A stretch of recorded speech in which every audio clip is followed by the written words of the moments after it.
progress.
Yep.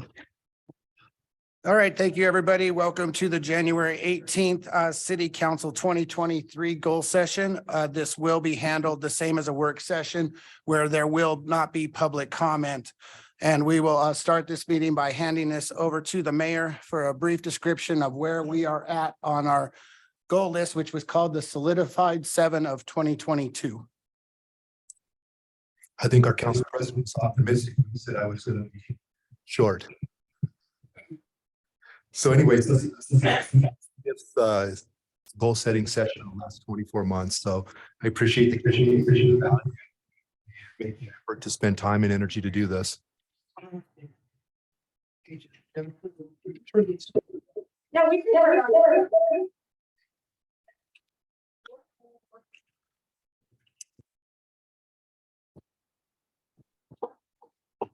Maybe that'll get rid of that echo.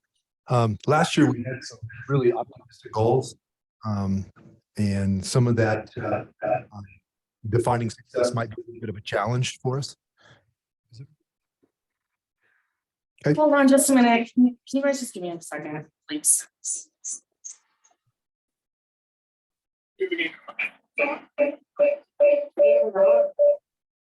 Speaking of that, public service.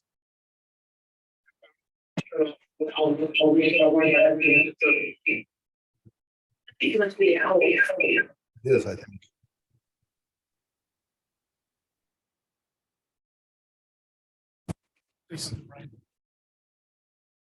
All right. You think it might be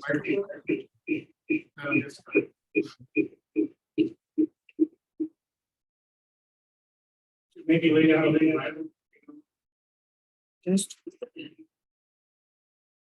How's it picking your voice up so easily?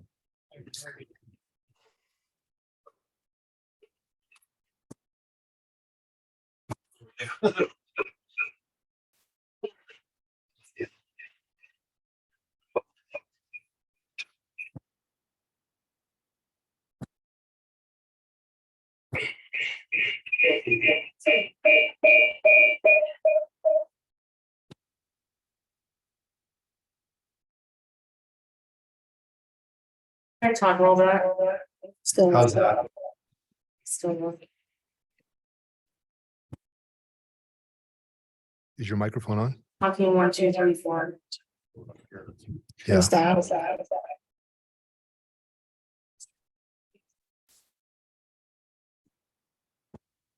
Talking 1, 2. How's that?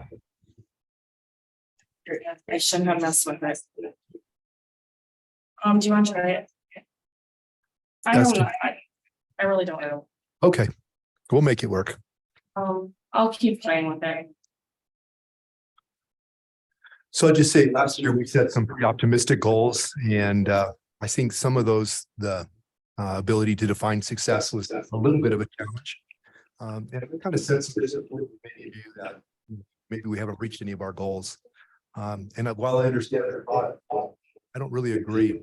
While we haven't crossed many of the goals off the list, we've made significant progress, and I believe we have momentum on these projects and that many of them are on the way. So let's start with the first one, which is the homeless issue. We created a partnership with our friends at the county and we bought the Stagecoach Hotel.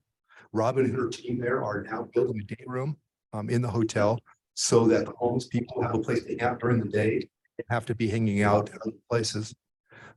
They are actively remodeling rooms to get them available for the low barrier shelter that we bought it for. Andy's making progress on the parking garage, getting the cameras, and all the other updates that we think we need to have. Supply chains need that tough, but we're getting it done. We partnered with YDOT to fix the underpass on Lincoln Way. It's keeping people from living there, Mr. Laybourne. Eric and clients walk through MLK Park every day cleaning it up. And so it's not really the mess that it used to be. And I think people are starting to move on from that location. At least a lot of them are. And we'll continue to look for ways to be supportive of the homeless population, but also focusing on property values in their business community. So I think we have made some success in that one. Our county pockets, a year ago, almost exactly to the day, we made that a goal. And since that time, we've spent time looking at our ordinances and our rules. We made updates to make sure that an annexation of the properties would not negatively impact the folks living in those areas. Today, the cost to a resident due to annexation is zero, with one exception, that is the 5 mills that they did increase taxes, but we can't control that. Our policy now is that people who are annexed hook up to water and sewer, and it's not deemed a development action. So if that happens for them in these county pockets, that would save them tens of thousands of dollars in emergency infrastructure, curb gutter, sidewalk, all of those things. We've done that. We created a website that explains the process to folks who are curious. It also has a calculator so they can figure out what the taxes will be on their homes. We created a form for non-conforming uses so that the residents can memorialize those, and that protects them under the grandfather clause of state law. We mapped the first 5 properties, sent them the notices, and held in-person meetings with all of them, explaining the process and answering questions. And now the first annexation of the first 5 and 6 properties is underway. I feel this goal is simply accomplished. I know we still have 60 more to go, but staff is committed to now that we have the process and everything is in place. These will start to roll every month. We'll start to see annexations come our way. And in the near future, we'll have all 65 county pockets annexed. 15th Street is a huge project. It was an idea. I think just this would be cool. And it needed a lot of being fleshed out. We partnered with Business Union. We hired a consultant and they kind of developed maybe a first what is possible. We applied for, we got an EDA grant for the first phase. It's still one of the only ones that was given in the state of Wyoming. The railroad is agreed to donate cars necessary to accomplish the vision. We have a place to store those cars. The number of cars that are going to be donated, I think, going down smaller and smaller as we hone in on what that vision looks like. And I wouldn't be surprised if we end up with maybe 5 or 6 cars in the end. Private development starting to happen along the corridor. We have 2 new retail stores that have opened, and MHP is moving their headquarters onto the corridor. We have a plan now to do the decorative fence. We're just waiting for approval from the railroad. Apparently, we're in their area of influence, and we have to get their permission. But I think the feedback from this council was heard loud and clear. So Tom Cobb has asked Quantel, which is our consultant on Reed Avenue, to help us with railroad relations. They've agreed to help with parking along that area of the fence, as well as contributing to the vision so that we can be more responsive to the feedback we've gotten from the city council. I think there's a lot of meat left on this goal, but we have a start.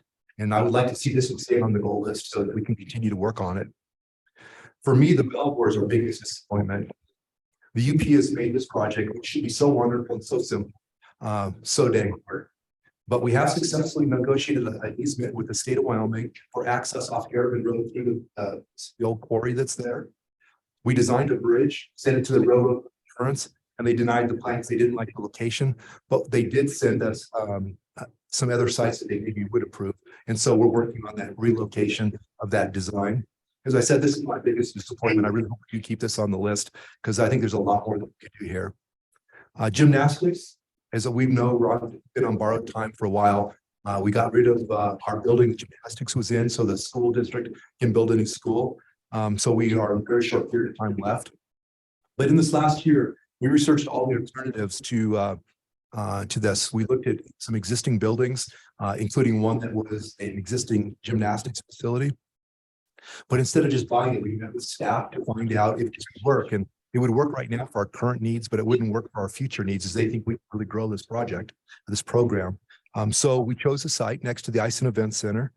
This took a little time because there was an issue for drainage. It might have been a regional detention pond, but in the end, we just decided we weren't going to wait, that we should go ahead and proceed with this location.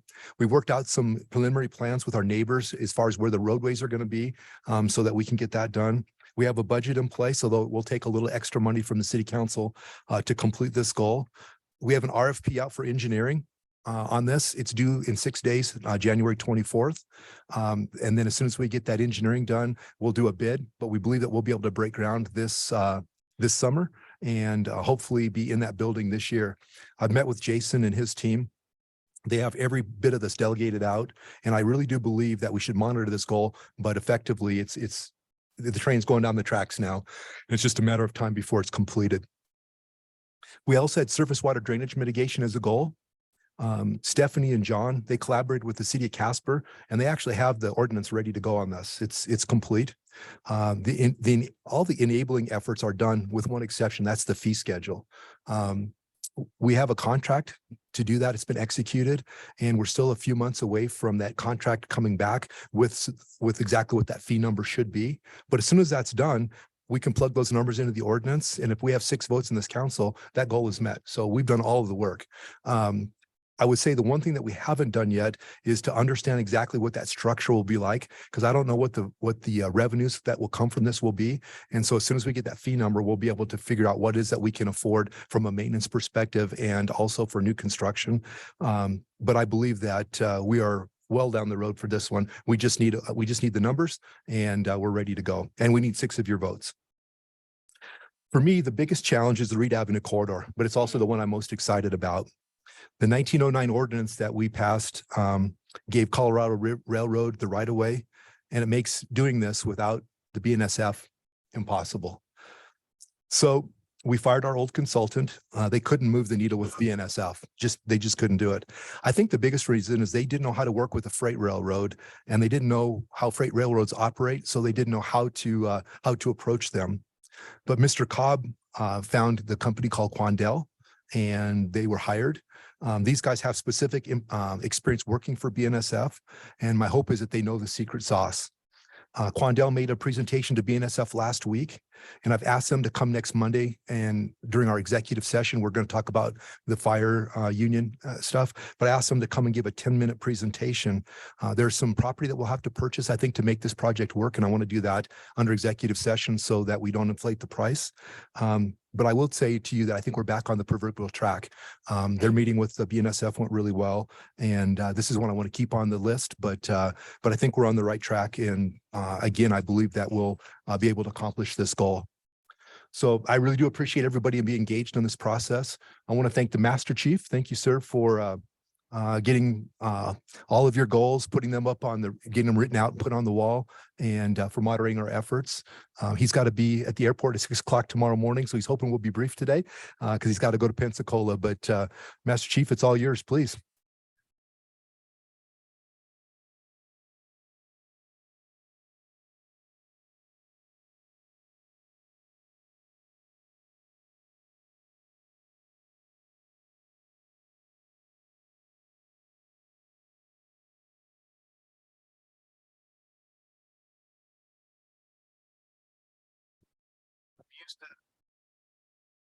Used a little bit different process when I get to speak to people. So now I got a big microphone. I feel like maybe I should go to Dr. Rennie's office and see if I can get this removed.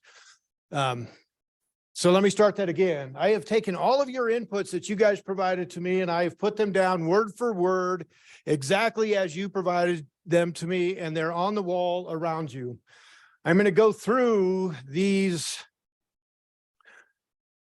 goals that you have up here, describe them a little bit, and then give you guys a few minutes to get up and go look at what everybody else presented in here. And then what I want you to do is I want you to take those yellow stickies that are not all yellow, put your initials on 5 of them, and then take those 5 stickies and put them on the chart that you want as governing body goals for this year. So I'm going to start at the back end because I'll be the furthest away from the camera, and then we'll get close in here. But first goal that I want to talk to you about is municipal building plans. Okay, we received 6 penny funds to study this building and find out what we need, what's actually needed for a municipal building. And we also on the ballot had a statement that the fund was to be used to determine if this building is that building. Okay, the measures of success that were provided to me were: 1, we hire the firm to complete the study. Okay, 2, we have a work session to discuss the study results. And 3, we agree on the next steps. Hey, if we do that, we will have achieved the goal. I didn't get an owner on this one, okay? So if you guys, if this becomes a goal, then we'll go into who owns the goal and we'll talk about that. That's number 1. This sheet had no goal, but a description: continue to support CRE in the development of a new gymnastics facility. I'm going to give you my recommendations, although they only count for that. It's Andy's opinion. We're going to break ground June of 2023 on this one. So this one might be one that we pull off the wall. This goal, the possible expansion of the DDA district. The city needs to take on a larger role, changing the boundaries north, south, east, and west. Measures of success include if we increase the revenue, that would be a measure of success. If we increase the total number of businesses, that would be a success. So that would be one that you look at. Work with the airport board and FFA on a plan for the old terminal. The description here, see if there is, I missed a word, so I didn't get your word for word. I owe somebody some push-ups.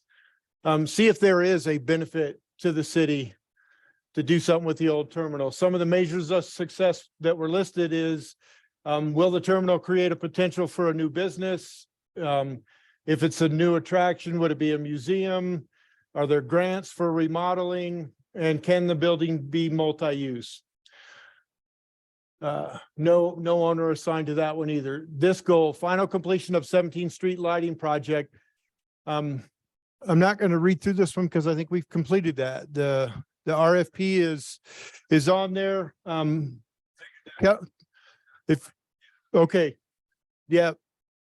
So Councilman Cook had signed as the owner, but I think this happened last week. All right. Thank you, Councilman Cook. There's one less for you guys to look at and vote on. Assess and complete needed Spiker garage security and infrastructure. Yep. So the only thing we're lacking on here is there were some, and I think it's listed up here. I'll get to that at the end, but I think this one we're on process. Thank you. Yep. Yep. So we're there. I think we're there on that one. Develop 60 acres on the landfill for a solar farm demonstration. The solar farm would be used to generate revenue and energy to supplement the stuff that we already have. The measure of success is build it and sunlight will come. Okay, that one I kind of threw in my own on that one, but the measure of success is if we can get that solar farm out there and we can, yeah. So, and Councilman Seagrave is volunteered to be the owner on that, but we'll get more into ownership when we come back to that. Next goal here is to revisit the North Community Park master plan for updates and identify funding stream and begin upgrades. What was written in the description is the existing master plan still relevant? Update the plan if needed, which probably I would have put down here, but I don't change what you guys write either. I don't think I have that authority. Public-private partnership for funding, a phased approach, and Councilman Cook has volunteered to own that one. These two here, very similar in their statement. 15th Street parking for MHP and MHP parking lot needs to be resolved. I'm not going to read through this one. I'll let you guys come up and read this. Plus, these are close to you and you've been able to read them. What we're suggesting from the mayor's office is that these that are related to 15th Street be rolled into our 15th Street goal from 2022 that we are recommending that we carry over into 2023. And I will get to that in a minute on the goals that we don't recommend that we carry over. Two inputs on securing the old pump house. You guys have been able to read this. Mayor Collins, did you already?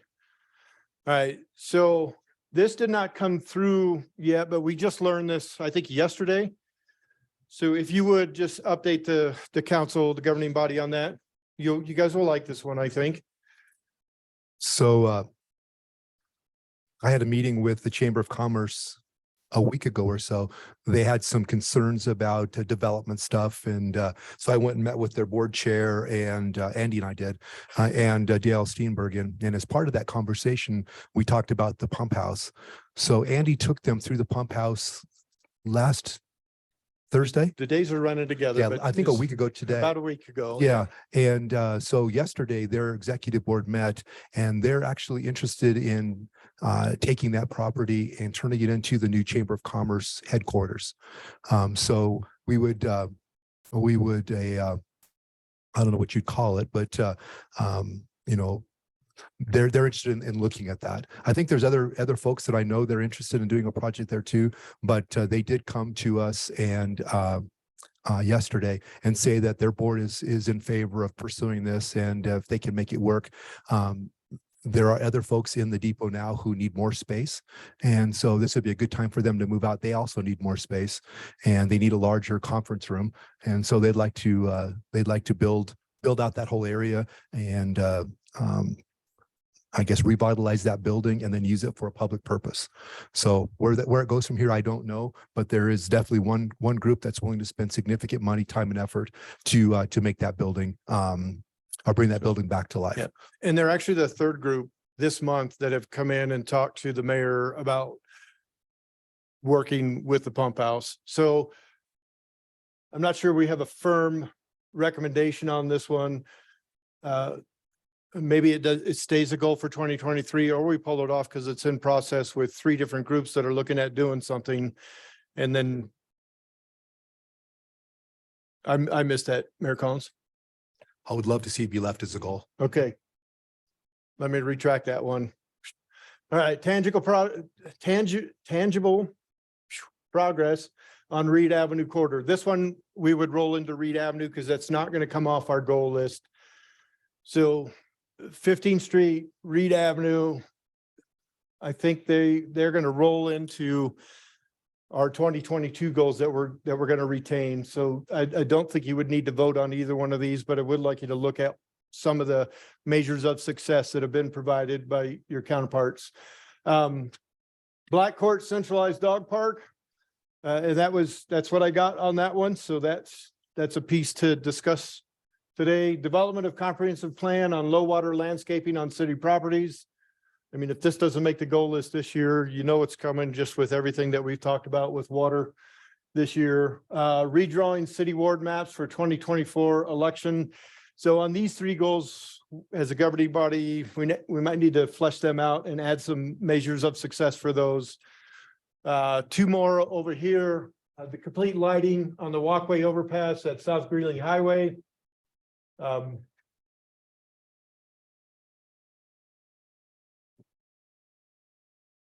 So yes. Yeah, Councilman White has signed up for an owner. This one, I think we're recommending that we leave that as maybe a ward goal and not a governing body goal. Yes, sir. On the 70th Street lighting? Okay. That, I can't write with the marker. I got to grab one of my pencils.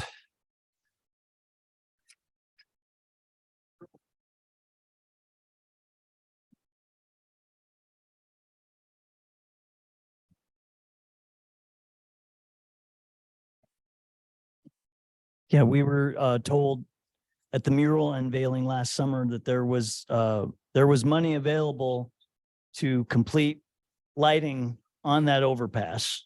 And they almost had a timeline for us. I think Right. It was like spring this year. Right, but we haven't heard We haven't anything heard since. He didn't. Okay, and then, I'm sorry. Are we good to move on to the next one? Oh, you want your name on that as well? Oh, on the next one. All right. So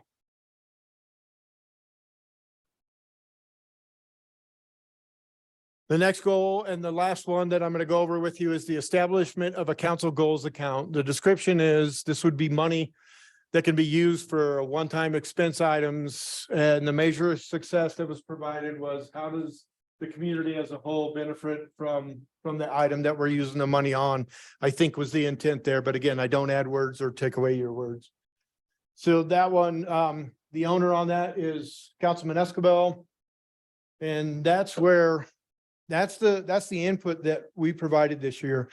Last year, we kind of tried to limit the goal to 7. I don't think that's necessary this year. And so the next step here is I'm going to give you our recommendations for the goals that we're not going to carry over. And these, of course, are open for discussion, but 15th Street Rail, can you guys still hear me as far away from the mic? Or just need to talk Roy Ball loud? Yeah. I don't have enough hands holding that big mic. I have my lovely assistant, Jennifer. Vanna. So 15th Street Railroad experience, I think we carry this over. I think this is still a goal that we track as a governing body. But I'm going to want to add an owner or two, and I'll talk into ownership in just a second. Belvoir Ranch. I can go either way with that one, Mr. Roybal. Okay. Gymnastics building. That's one that we recommend is ready to come off. We're going to break ground on June 2023. I'm sorry. Yeah, I just got, if you guys would have seen the look, well, you guys probably get to look all the time. Okay, good. So I don't feel so bad. Homeless issues. I think we accomplished what we wanted to accomplish this year with security in the garage, the hotel, the work with Camilla. So I recommend that we take that one down. Reed Avenue stays. Reed Avenue stays, and maybe we incorporate some of the pieces that we have up on that wall for Reed Avenue. Annexing, I'm going to go step on here because annexing county pockets. We're in process of what you guys stated your goal was last year to accomplish. So I recommend that we pull that one down. Surface water drainage mitigation. I also recommend that one come off a goal for you this year because in February, we're going to get the review of the rate study. The ordinance is already written. I think it's sitting on Mayor Collins' desk for review. So I don't think that we need to track that as a goal this year. I think it's already in process to be complete by 2023. Andy, just for clarification, I don't think we'll have the rate study in February. I think we're still a couple, 3 months away from that. Oh, yeah. Yep. So they're starting it Yep. Correction to that. It begins and the rate study begins in February. Thank you, Mayor Collins. So that leaves 3 goals from last year that the mayor's office thinks that recommends that we carry over. Councilman Aldrich, Dr. Aldrich. So I'm just curious because the homeless issues, I think one of those things up there says, it's about the garage, and then it says cameras, lights, installation complete, hotel purchased. I thought the one other item that we were working on with the homeless issues that's not up there was the cement, the textured cement underneath the Missile Drive bridge that would prevent encampments from underneath that bridge. And I don't know, maybe that's been done and I'm just not aware of it. But I thought that was one of our other homeless mitigation issues. Master Chief, I know it's not been done. After we did the one on Lincoln Way, it was suggested that we would add that, but it wasn't part of our original list of projects, but it would be a worthy project. That would probably be what, $120,000, $130,000? Oh, I hope not. the last one cost us 65 and YDOT paid 65. So I'm assuming that we're going to be in that 130. Thank you, Dr. Aldrich. And I think we stay with trying to get things done on that. But I'm not sure that we keep it as a goal that we focus on and review throughout the year. Councilman Laybourne, yes, sir. Well, of course, that is a eternal issue that will never completely resolve. I'm very proud of the efforts we made with the Stagecoach Motel and working with Comia. But there's a lot more to do along the creek. And of course, as Dr. Aldrich pointed out, that under that bridge is one part of it. But there's a number of factors down through that area that really need a lot more attention. And that's just a really difficult question because, of course, we all feel very sympathetic to those people, but at the same time, basically, as we've learned at the Lincoln Way Bridge, you can't allow encampments because the cleanup is beyond our capacity. So whether it stays on the list or not, there is real important effort to be made there, especially when we're talking about all the other things that are occurring in West Cheyenne along the corridor. So it's you can take it off the list, but it's far from solved or dealt with. But as was noted, we've made some progress. But really what it means is that you can't have people squatting. And communities that have done that and allowed that have found that the problems became so intense. And I believe in the enforcement of the codes, but certainly that's something I'll be following up on. But it is also, I'm very proud of what we do, but the situation is extremely difficult. So I think Councilman Laybourne makes some great points. This is not going away. It's not going away as long as we're inhabiting this planet. But I think it's okay this year and recommend this year that we shift to a couple more different priorities, but there's still work to be done. Just as each of you in your own wards have work that you're focusing on for your particular wards. But this, in no way would I suggest to you that you ignore ward issues in favor of something else. So here's what I'd like to do.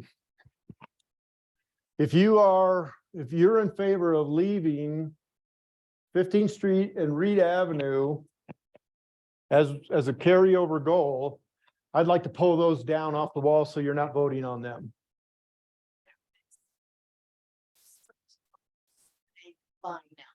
No, I think they're separate goals because I think we have different approaches in the executive session Monday night. I think it's going to be a lot of fun for that. So if you're all right with that, I will, Councilman Laybourne?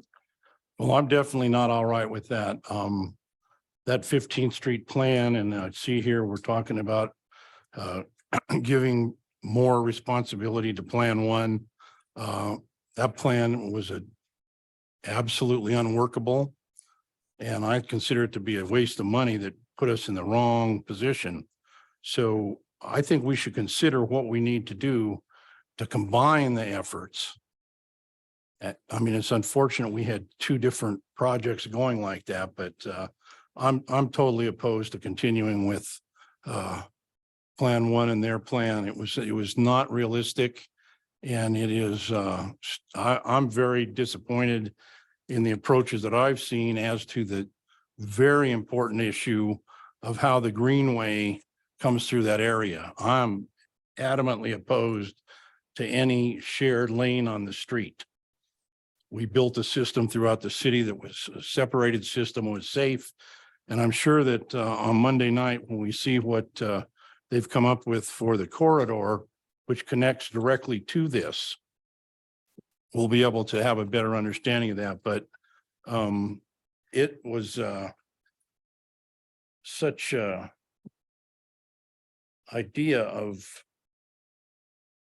renting those cars for housing. That was one of their ideas. I think that that's beyond absurd. And so we've got lots of property down there that needs to be developed. A lot of it is. And I look forward to what the 15th Street merchants have to say about that, but I don't believe that we should continue with them. I don't think that report was valuable. And I don't understand how a new report would deal with those very substantive problems. There's only so much space down there. You can't just keep talking about, we're going to do this, we're going to do that, we're going to do the next thing. So Mr. And- Laborn, would you be okay though? I think what I've heard was taking the goals that we have up on the wall here, combining them with the 15th Street and continuing to monitor and working on those goals. I don't guess I've got much choice. I think I've made myself clear. Okay, well, I guess we'll decide as a governing body. Okay. Okay, Oh, sorry. nope, we have somebody. Okay, so I actually would speak in support of that. Instead of having 1, 2, and depending on how the wall is, we merge and actually rename our entire project, whether we call it West Edge DDA project, and then lump 15th Street parking for McGee, Hearn and Pies, the pump house, the tangible progress for the Reed corridor, 15th Street rail experience and Reed Avenue corridor, and basically know that that's at least one goal because they're all kind of symbiotic in the same geographic locale that we can all work on them as one concise goal.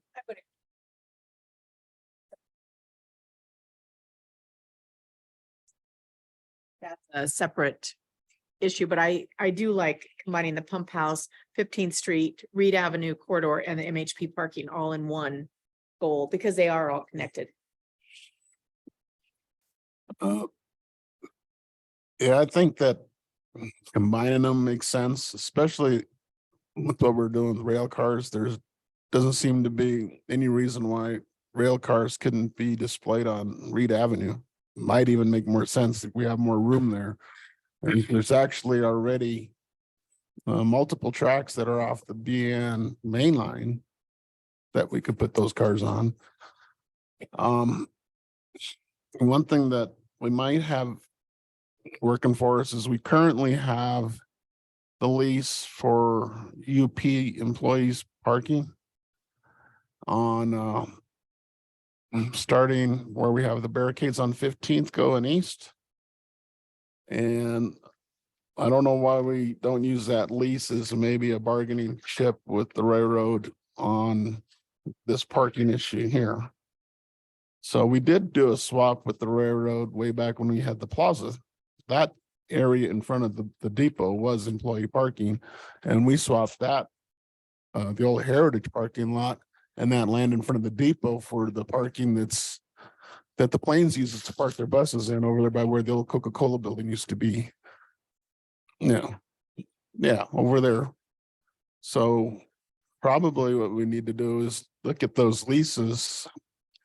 Have the city attorney make a determination whether or not that renegotiating that lease with the railroad gives us some type of a bargaining chip going forward with how we're going to go on the 15th Street railroad experience. So I think really it is all one project in reality. And when it's done, when we have tourism actually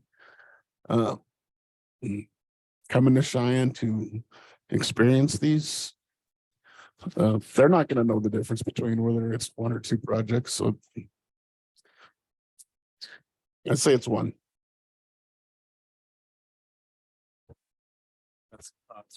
Go ahead. I would actually speak in favor of President Johnson's leaving the DDA in there. Because it's within the DDA purview. And also, we've pretty much agreed we're gonna have to do something to DDA. So that would keep the spotlight on that also. So it's part of a goal.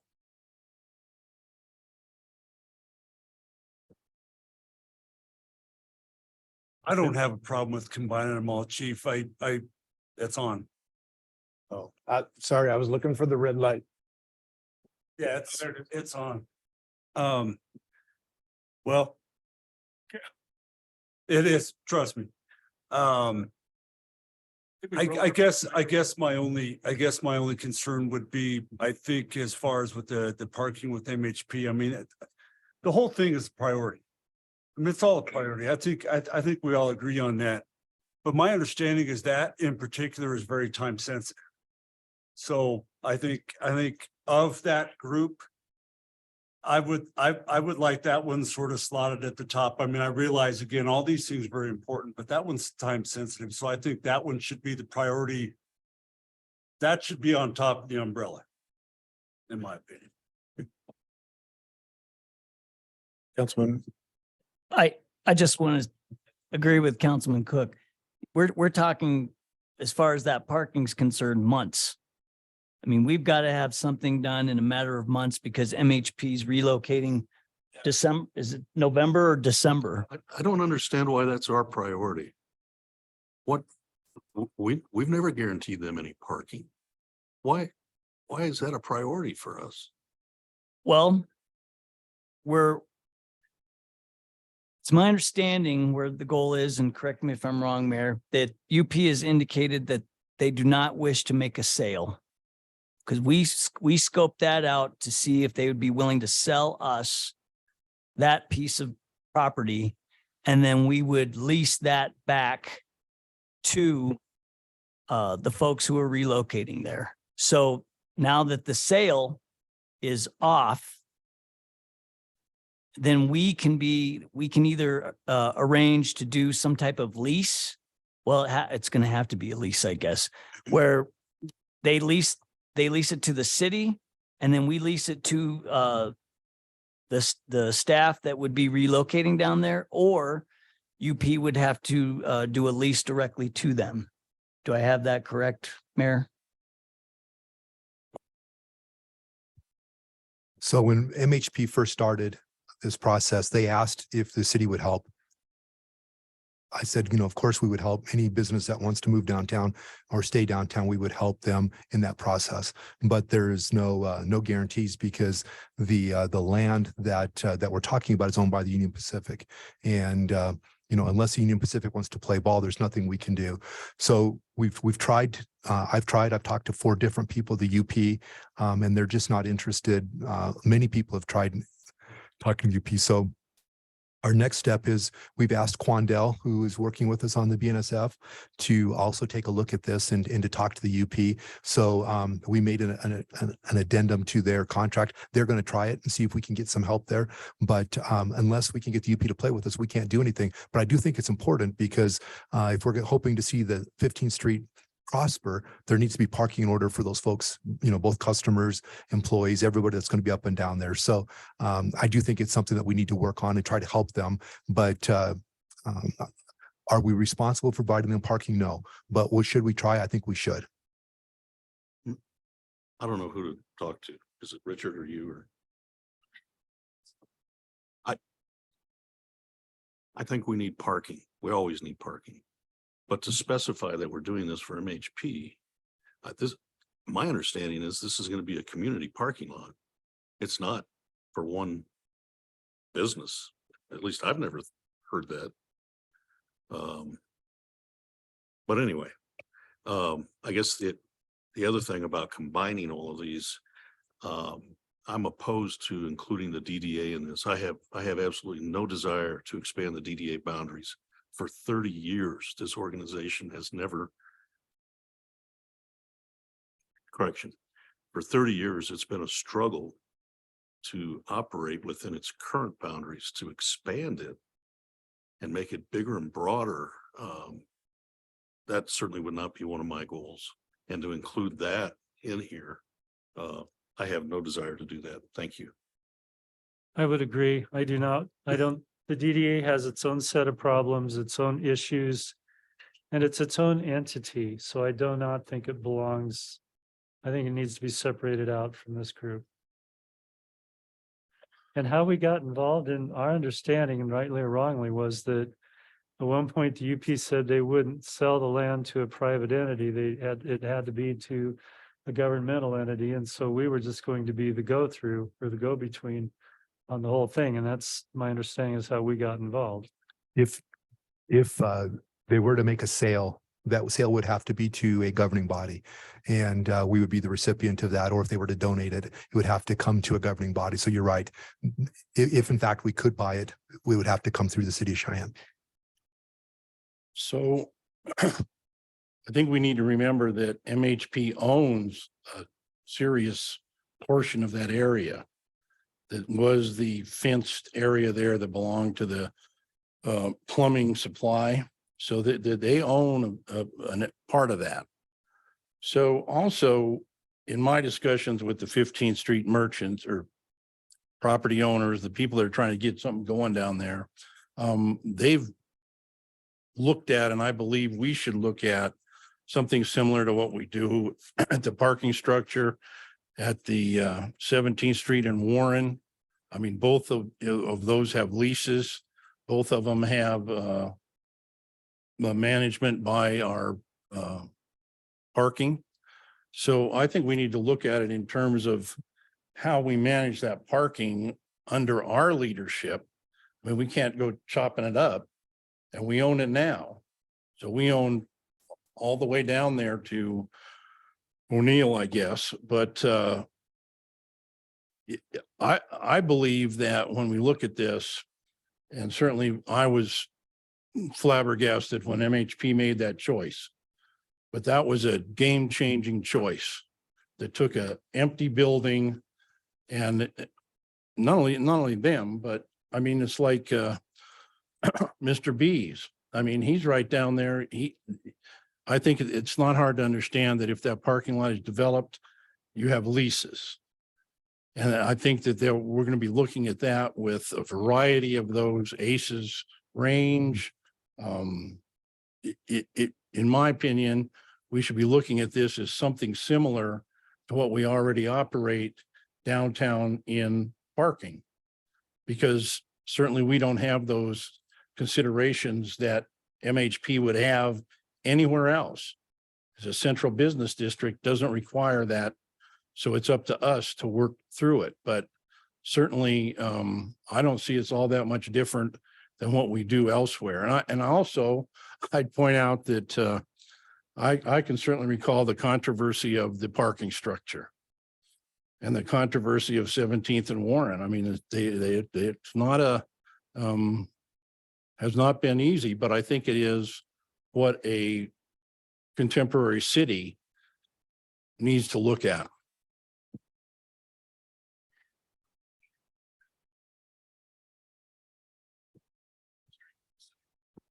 Or is that part of the depot? Do we manage that property now? Tom, I believe the depot, the area immediately to the west, the depot manages most of that area. As you get further down, I think it's a little looser, but the area like across from the Wyoming Business Council, those are spaces that are managed by the depot. And as you move a little bit further to the west, you see some Cashwa trucks and stuff. You see some vehicles from the auto place. I think there's some arrangements that have been made with the depot to do that. Perhaps we need to revisit that and at least think about incorporating it into our overall parking. Just a thought.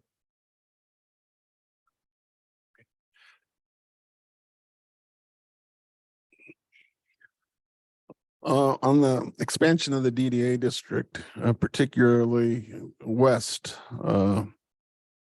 from, I would say, Snyder, people drive into Cheyenne, and that's the area they see. What I like about that part being DDA would be the beautification projects that they have. And, you know, your first impressions are always most lasting with people that are traveling around, and whether or not they're going to come back and visit again. So I just think that area is probably one of our biggest eyesores, and if there's a way to improve it. It being part of the DDA district would be one of those tools in our tool chest that would give us that opportunity to beautify the entrance to our city. Master Chief, does anyone here have a recollection or any past history on how the DDA district was first chosen?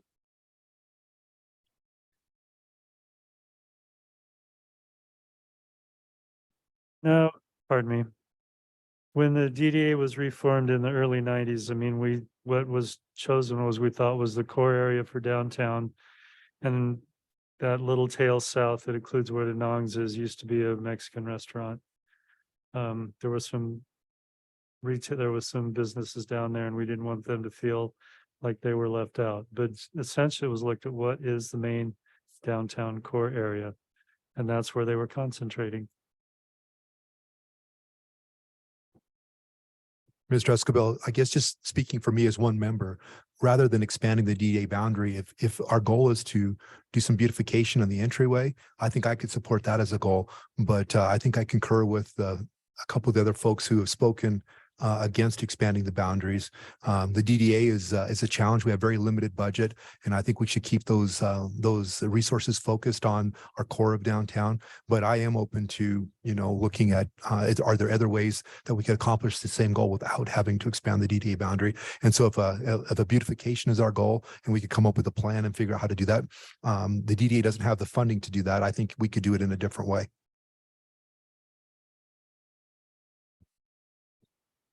All right, President Johnson, Mayor Collins, I want to make sure I understand what my next steps are. This is what I understand. I'm going to take those sheets that we've moved over to that wall and incorporate them into one goal that incorporates our 15th Street and Reed Avenue corridor goals from 2022. We'll carry that over into 2023 and work both issues as one goal. Am I correct on that? Right. Okay, I will Can I formulate. ask you just a Oh, quick question? sure. Because one of the things I want to make sure we have is how do we define what success is?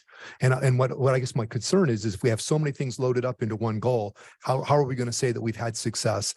And so if we had them as more individual goals, understanding that, the whole area is a priority, 15th Street, Reed Avenue, the pump house, but keeping those as separate goals with separate owners to those, we might be able to stay more accountable to making sure that they're individually goals instead of lumping them all in and maybe having something not get all the attention it deserves. Just saying that out loud. Councilman Aldrich, Dr. Aldrich. I guess my thought is that if we're looking for measures of success, I would think that as on all 4 of those or 5 of those projects, as long as we're making a forward motion, because I do think that some of them are going to take a little bit longer than others, and there's going to be different steps that go with each one. But I guess I would see us as if we're making forward momentum on those, is it 5 now? 4 or 5 goals rolled into one that, for me, success would be when we're completely done, right? But I think that even when I'm looking at this, we have like seven phases or something. So it's going to be, I don't think we're going to see this completed in 1 year or 2 years, maybe not even 5 years if we follow these phases. So I think it's forward momentum. Councilman Labor. Well, one thing that really impresses me is the forward momentum that the private side is already invested in. I mean, that is not, we're not trying to get this thing started. It's started, and they are very, very much of the belief that we can create this kind of an environment. And in my opinion, they have been incredibly patient and understanding about how long it takes. And we'll know a lot more about this after they present the corridor plan at the executive session. I believe that they're going to believe that we are serious and are going to progress with that. And that same down on 15th Street. I mean, that is happening, and we just need to make sure it continues. And I think that certainly some of these steps, it makes sense to me, and I think it'll make sense to others that we're putting it together. We've finally got some understanding with the railroad. So of course it'll take time, and of course it'll take money, but the expectation is there, and I believe we're ready to start delivering on it. And I mean, Westby's going to open pretty soon. I mean, it's like, so Yeah, I mean, so I think that ultimately, sure, it'll take years. But at the same time, that investment that they're making is very satisfactory.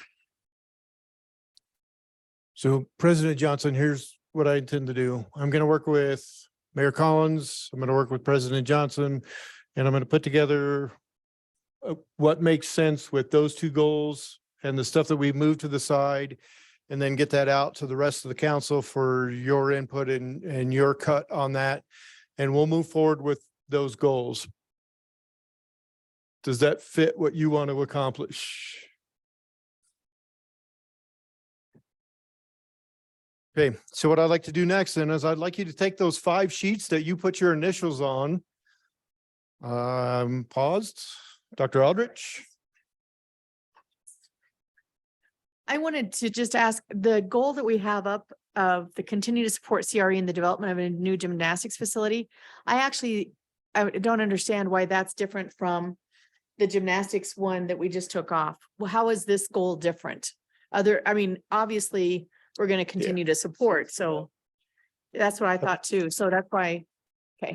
Good catch, Dr. Aldrich. Thank you. Okay, so here, Just sir, quick question, the goal on the 60 acres of landfill, could maybe. so the next step is going to drive you toward which one of these we dive deeper on in the conversation. That's where I'm taking you. So Andy, I'm not sure what that means. What I'm hoping it is that maybe the ones that are left, whoever wrote them down could maybe expand a little bit on them so we understand it. So then we could kind of try to figure out if that's something we want to work on. I got a different approach that gets to the same location. So here's what I want you to do.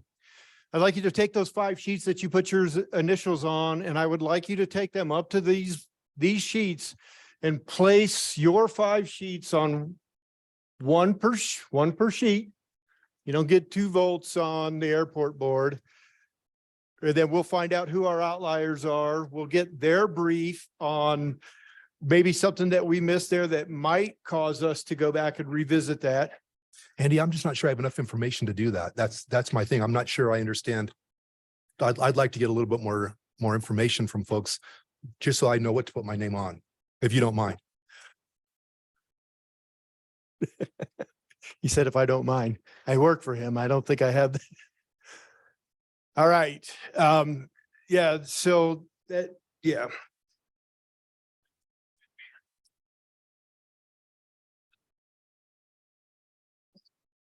So Councilman Seagrave was the one that suggested the demonstration or the goal, but we're already working on siting a major solar collector plant in the southwest part of the county. So do we need our own demonstration? Okay. So that's why that's my point. That's why I agree with the mayor. I guess I need to know, why we need it, and is it just to generate more revenue for us? Thank you.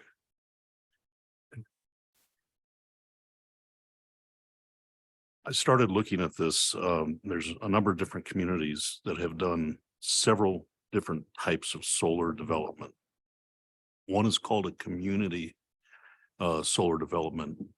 And basically what that allows communities to do is folks that cannot install solar, maybe they live in an apartment or a restricted area, that type of thing, they can still, I'm going to air quotes, buy into solar, but it would be a community farm. And so this works through the local power company as well as the community. There's tons of grants out for this stuff too. There are companies that actually know how to develop this. The landfill, Fort Collins has a community solar farm on their landfill. So I contacted Vicky, and we have 60 acres of closed landfill site. Not sure how much of the 60 is able to be developed, but substantial amount of it. So that could be a community I don't want to put solar panels on my roof, but I want to participate in solar. I can be part of the community solar farm.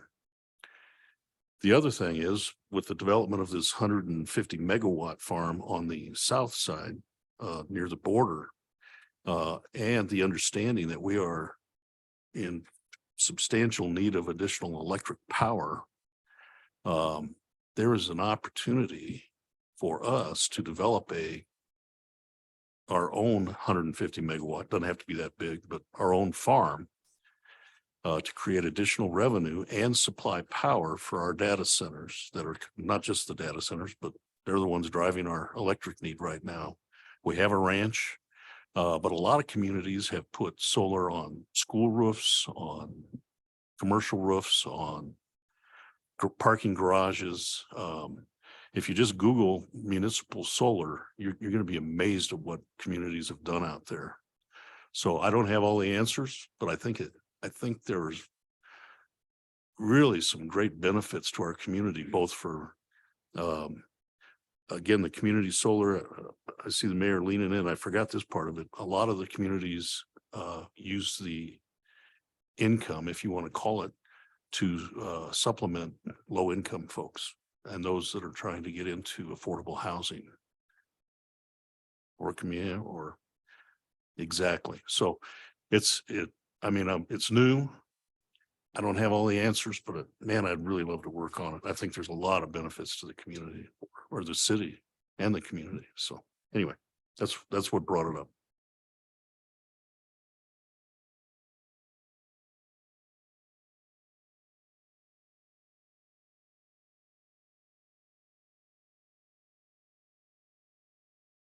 Yeah, I don't know who I'm addressing either.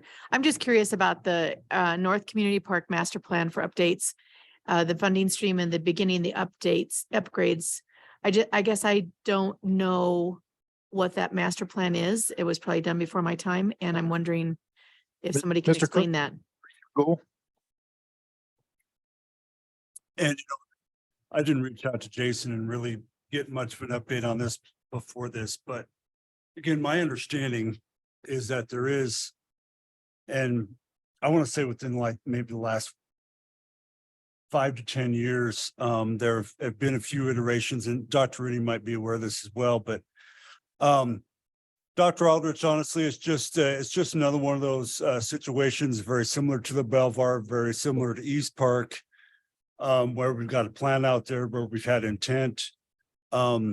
My understanding is there have been thoughts, there's been extensive planning, both from again, my understanding, Mayor, both from CRE, but as well as Cheyenne Soccer and other groups. They have done a master plan out there, Dr. Aldrich, really to reconfigure the park itself, potentially expand it. My understanding is some state land out there or some potential for expansion there, but really just to expand the parking, bring more restroom seating, the potential for lights, things of that nature, just better use the space. So my thought was, and again, I mean, full disclosure, being a soccer parent, yes, it is primarily a soccer facility, but I was really looking at it for more of a we've got 3 or 4 parks and city-owned areas that, we're needing to continue to develop. I was just picking one of those and throwing it down on a piece of paper.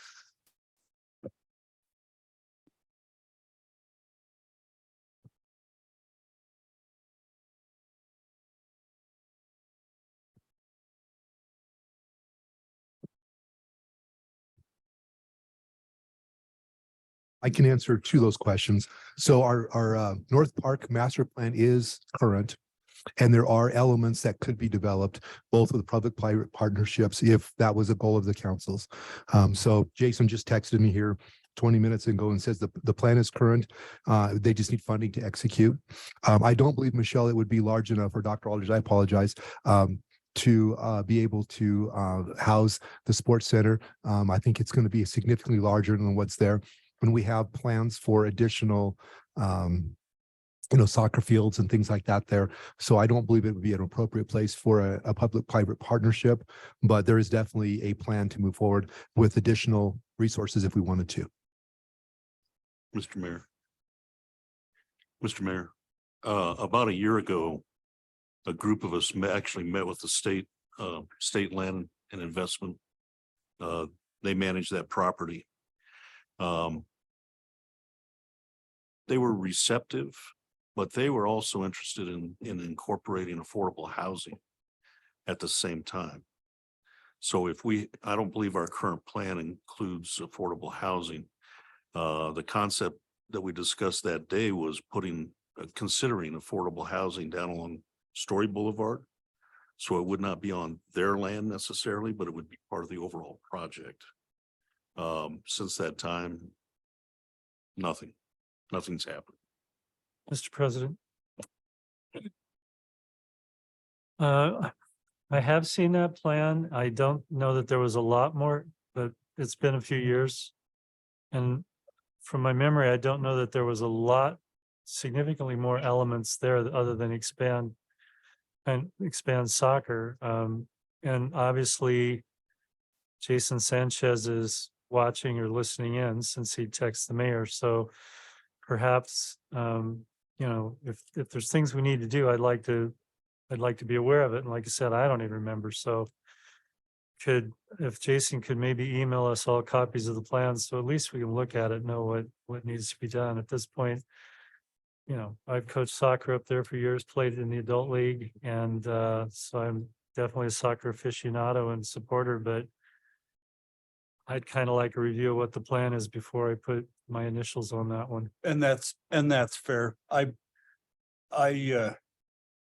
would propose, again, knowing that it's something like Mr. Seagrave said, there's been discussions, obviously Jason, it's on Jason's radar.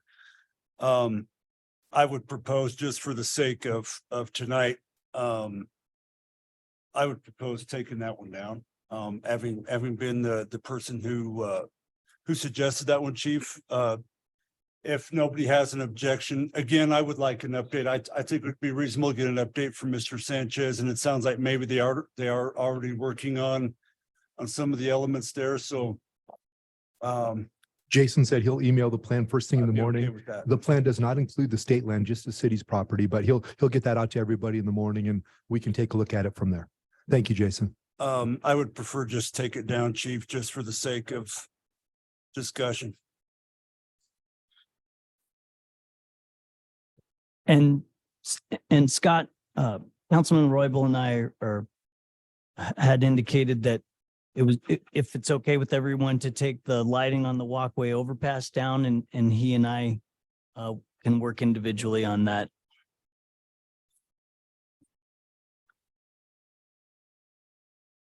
I need more information, Mr. President, on the airport terminal. I just don't want to see that become our new Heinz.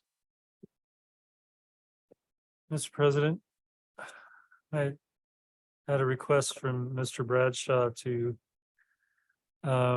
meet with him, get some updates on the airport, and I can definitely ask what the status of that is and what their intentions are, and possibly report back to the council. Not possibly, will report back to the council. I think that's reasonable. I'm not sure what kind of priority it is for them right now, Honestly? so. They'd love to just get rid of it, I think. Yeah, I think we need more information. I think you need the opportunity to get some information from them on that. I never got the sense over the last couple of years serving on that board that it was whether it be Tim Barth or Tim Bradshaw, I never got the sense that it was a big priority for them. Is that So, even under our purview? my understanding is not, because it was purchased by FAA funds, but the mayor might know different. Yeah, so Mr. Roybal, it is not in our purview. It's owned by the airport board. They have worked and are working with the FAA to understand what the limits are on what they can and cannot do with it. Last I talked to them, I hadn't heard any specific things. They've talked to me about, moving the FBO there. Was that the right word, FBO? They've talked about, would they use their liquor license there? Recreate the Cloud9. I think they're working on it. It's not at the highest priority right now. They have a lot of other things going on, but it is definitely something they want to get done. And so I've talked to them maybe 3 or 4 times now about that issue, and they are working towards it, but it's not their highest priority yet. That's your choice. I would suggest that we take it down because the reason I'm saying that is when I talked to Mr. Bradshaw, they were having a study done to see what the potential was and the condition of the building was in order to utilize it or repurpose it. So I don't know that, I mean, while I think it's definitely a worthy goal, I hate to set goals for other people's property when we don't really, we don't even own that really. Right? Well, obviously, that's a very difficult one. But I hope we're all keeping in mind that there is great synergy there between the Old West Museum, our magnificent Botanic Gardens, that park, and that building, which is now more than 50 years old and therefore eligible for historic status. And it's long-termer, we got to work with them, but there are people who are very interested in this history, our incredible history of aviation. And I think that when we look at that in bigger picture, you could really have a trifecta there someday of some attractions that have the parking. They have the ability to, I think, bring people in for a day. So I'm not against taking it down, but I think we have to keep it in mind. And certainly it's something that it's a very special building, and I've seen the preliminary cost estimates and they are daunting. However, I think in my mind, I compare it to taking the old pavilion at Frontier Days and turning it into the Old West Museum and the growth and improvement that happened with the Botanic Gardens. I just don't think we should not recognize that potential should be part of this discussion. I agree, and I'm not opposed to taking it down, but we were all there when the fountain got turned on. You had hundreds of people show up to see a fountain get turned on.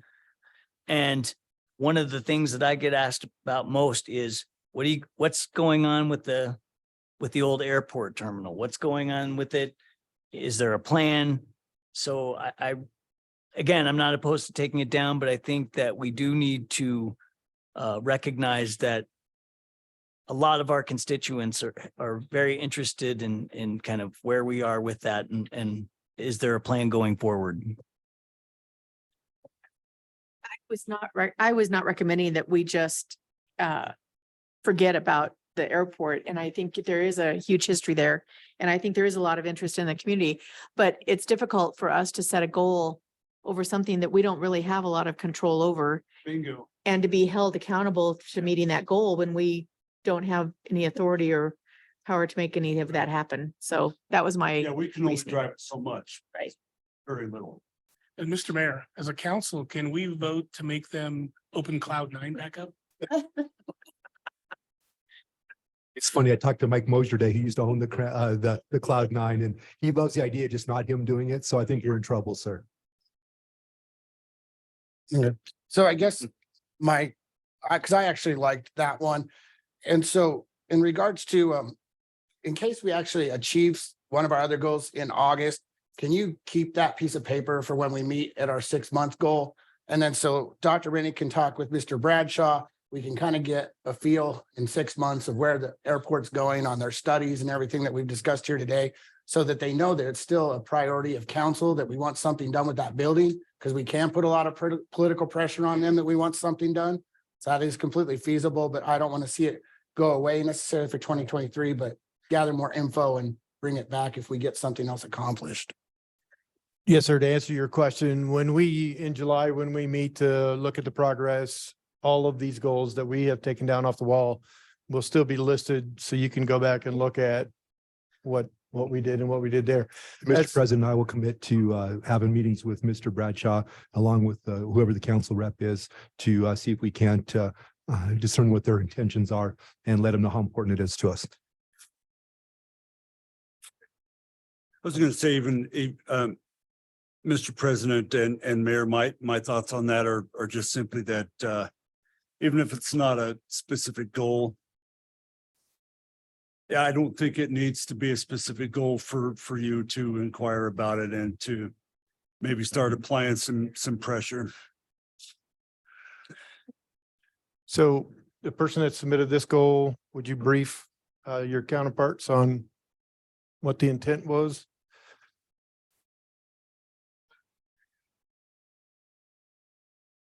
I did that already. Okay, So I was talking about beautification of the west end of the PD.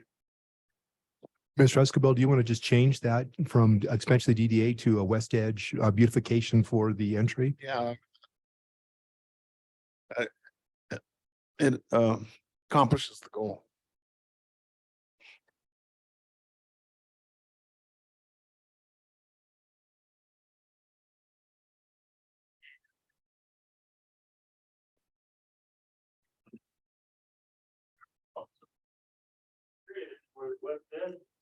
LI. So it wasn't even considered for. I said there was a period in there where that west edge area, anything west of here was zoned LI.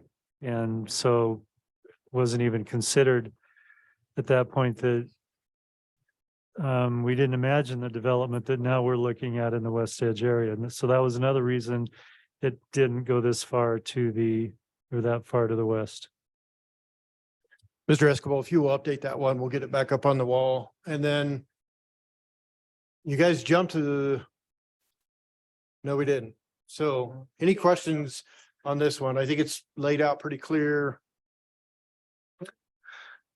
I guess just my thing is that we have about maybe a couple years left on our 6 penny, maybe 3 years. And, if in fact we choose to make the municipal building a plant going into the future, we said we would do a design study, a needs analysis, do those kinds of things. The money is starting to roll in and we have enough to get started on that project. So I'd like to get started on the project so that we can, create the plans, do whatever we need to do so that we are prepared when the funding ability comes, that we can plug and play that. So. Well, I'd like to mention the fact that we have a very excessive and unworkable plan for the Civic Center that was just so far out there. It wasn't even under consideration in that 6 penny because it would eaten up half of it. But truly, they are one big building. And I think if we're talking about ADA in particular, and there is, I'd sure like to see what we could take out of that plan. I mean, some of those things, the restrooms, couldn't be all that complicated, but if we're going to be looking at that, I think that it would be short-sighted not to at least review where we are with the Civic Center, because it is a real special place to a lot of people. And certainly in the future, it is another element of our West Side effort here. And I'm just throwing this out here, but what is the project that we're going to have someday that can be brought forward as a 7th penny? I mean, we've talked about it and we know that we've got, I think people understand the limitations of that taxing means. And when we have our own ability to do that, sit in the city alone, that's a big change from what it used to be. So I just really don't think it's prudent to only consider the municipal building when we know that there are deficiencies there that the staff is constantly working on upgrading, but some of those things are really pretty big ticket. And I think that we need to think that way. I think as the mayor reminded us all, you know, we were voted 6 penny funds to do a needs assessment, evaluate this building. So to me, this goal is somewhat premature until that needs assessment is in. And so I don't know. I know I wasn't the sponsor, but it seems like we've got a lot of information we need to get yet before we can do this evaluation and make this a goal. Also, in view of that, you're right, we have 2 years of collections now, so maybe we should be looking at putting that RFP together and start that assessment. Well, and just to piggyback on Dr. Rennie, it shouldn't be a goal because the voters already gave us the money to do it. So we know we're going there. It's just a matter of when we collected enough to get it started. So it's going to happen. So I just have one question, actually two. One is that I also understood under that 6 penny fund that was approved that one of our purposes in that was also to do basically an inventory of our properties and the properties that the city holds. Now, I can give you the wording from the Okay. ballot Okay. if you'd like. Because that's, I mean, quite honestly, that's one of the areas that we've been talking about for a long time is looking at the properties that we hold and what the purpose is or the intended purpose is for those. So I'll keep that in mind for a future goal setting session. But the other piece I wanted to just suggest that we might at some point in the future think about is that there is a possibility of a cultural arts district that other communities in Wyoming have used that we could take to the voters and establish to fund the Civic Center or cultural art spaces. So that might be something to think about as a funding mechanism as we go forward. President Johnson, take this down for the mayor's recommendation.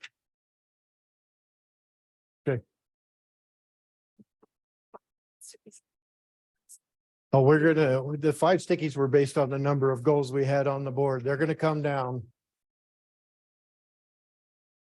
And we might not even need to because Councilman Escobar, you want to brief us on that goal? Okay, so where that started was I was talking to Stephanie when she was on the Casper City Council. And they had a goal setting account. And it seemed obvious to me that since we are having goal setting sessions and a lot of these have price tags that are associated with it, that it would be a good idea to start doing some type of a flow from our skills money that comes into the city. Right now it goes into the general fund.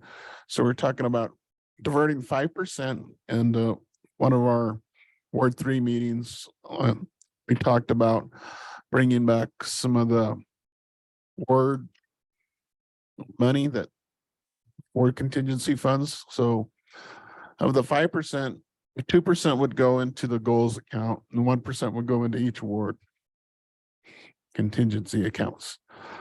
So then when we meet in a year from now and something's on there like what, maybe moving the big boy or something like that, which there's already money, it sounds like available from the foundation for projects like that, that if we need to hire a crane operator or something like that to move a large piece of equipment, we have funds to do that. We say this is what was one of the council goals, and now this account has X amount of dollars in it, and we meet and we say that's what we want to spend the money on. So that's the basics.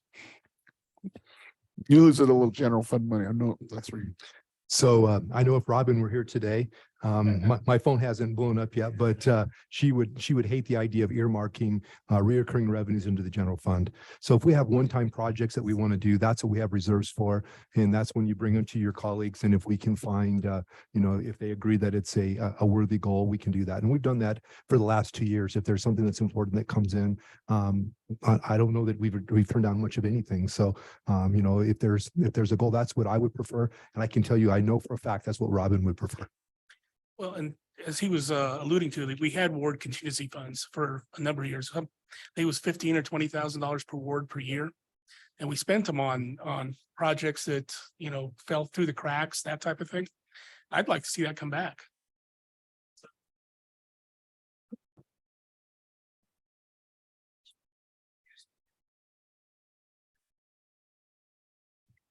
We used ward contingency funds to move the bell at the Clark Fire Station, if you recall, and that was really well received by our constituents on the South If I South Cheyenne.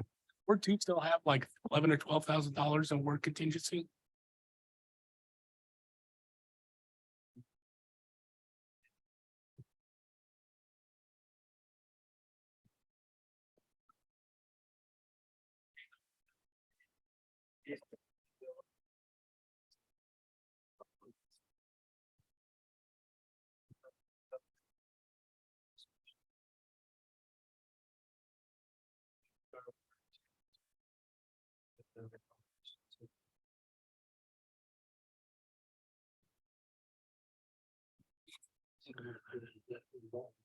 Mr. President, I guess I would rebut a little bit and push back slightly on the mayor and treasurer's points that just because we're flowing money into that type of account doesn't mean it can't be used for any other purposes that come up that general fund money would be used for. So having money in a separate account only gives the council a little more leeway with when it comes to these council goals of funding them. Mr. President. To me, it's a wash. I mean, it's coming out of the general fund anyway. What does it matter whether we siphon it off or we just siphon it gradually during the year and make Robin keep track of it? Or when it comes to budget time, we do it as part of the budget. That's actually easier and cleaner, and the effect is the same thing. You're taking 5% out of the general fund or out of reserves. And it'll still take a majority of the council to spend the money. So, Mr. President. This is not. Master Chief came up with this one, not me. We do have $3,500,000 in large project money from the 6 penny that could possibly be used for this type of thing. So that is out there as well. Just so you guys know, when you take money out of the general fund, it makes it harder for us to have a balanced budget.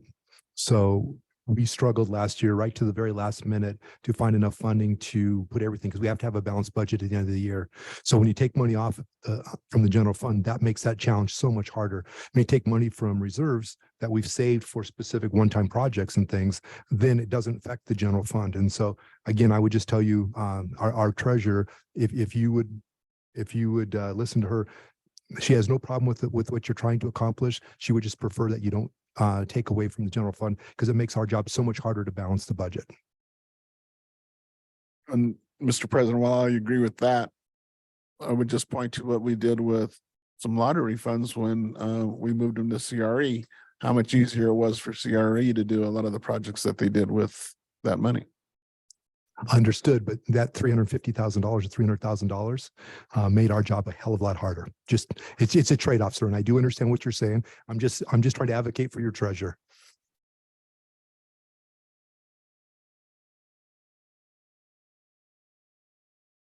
So the next 3 goals that are up here are from Council President Johnson. So President Johnson, if you'd like to take the floor and start here and work your way across. I'll be quiet. All right, thank you so much. Okay, so for the first one, for any of you that may not be familiar where Black Court is at, it is at the corner of Airport Parkway and Black Court when you head north on Airport Parkway out to the new terminal. Several of you may remember that there used to be a church on that lot that was tore down in order for the flight plan, because just like the trees in Lions Park, they had to pull that housing along, along Black and I think Day Avenue, or no, Day's on the west side, sorry.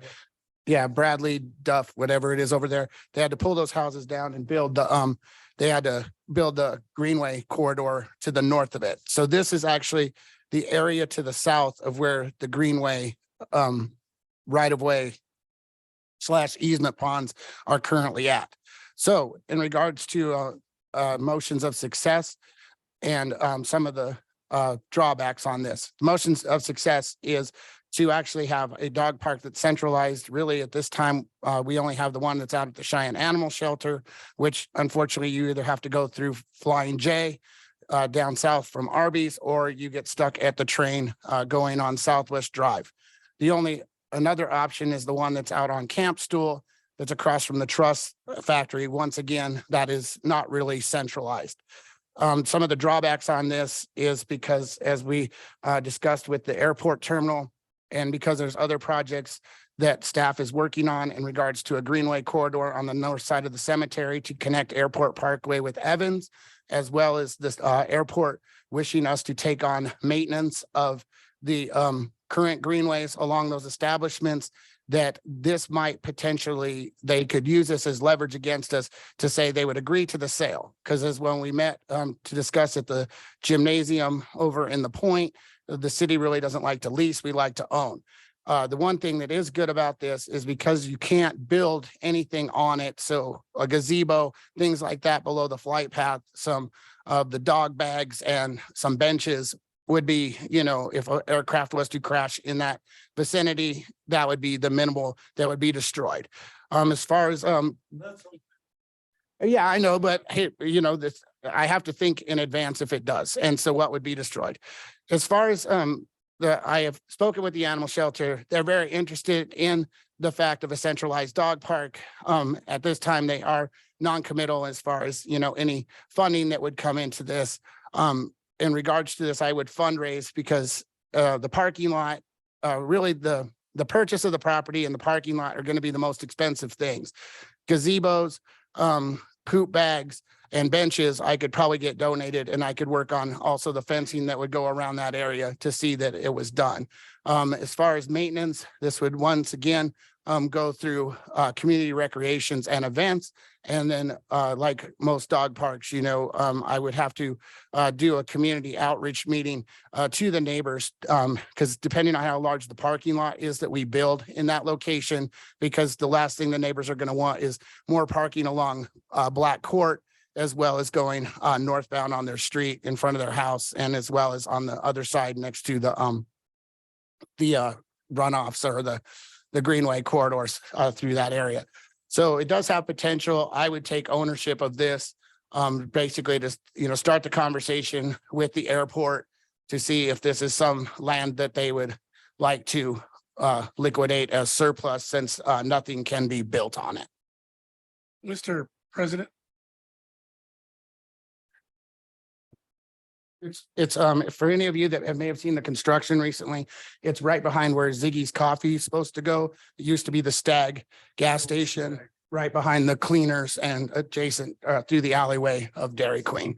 Mr. President, Yes, sir. so the airport board owns that piece of property. According to the Laramie County Assessor's page, yes. Okay, and so I remember when they bought the church and demoed it, they used, didn't they use FAA money or federal money to do that?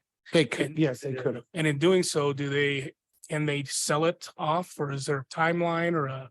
That's a discussion that we would have to have with them. And that's why this has so many variables to it, because of so many other projects that are going on around the airport, not only on the terminal, but also, they want us to pick up maintenance, and then also our Greenway corridor.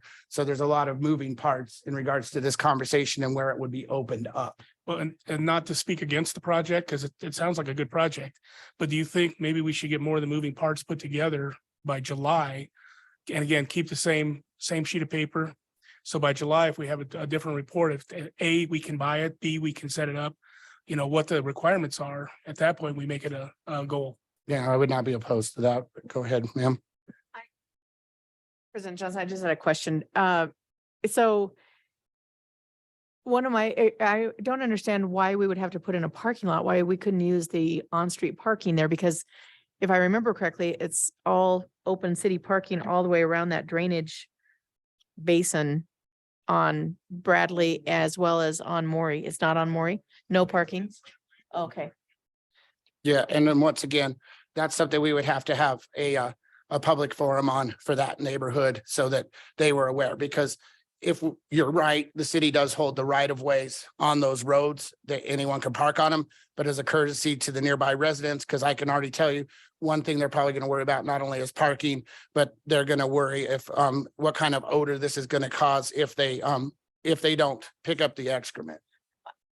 Dr. Aldridge, I think the other thing is that we require all developers to have parking. And I think we can't hold ourselves different from what we require everybody else to do. I'm just wondering too, if we might not take a look at available property around, I'm wondering if it might be a good fit for some of the land available out at the North Park. The only reason I would. Yeah, and because this one. Yeah.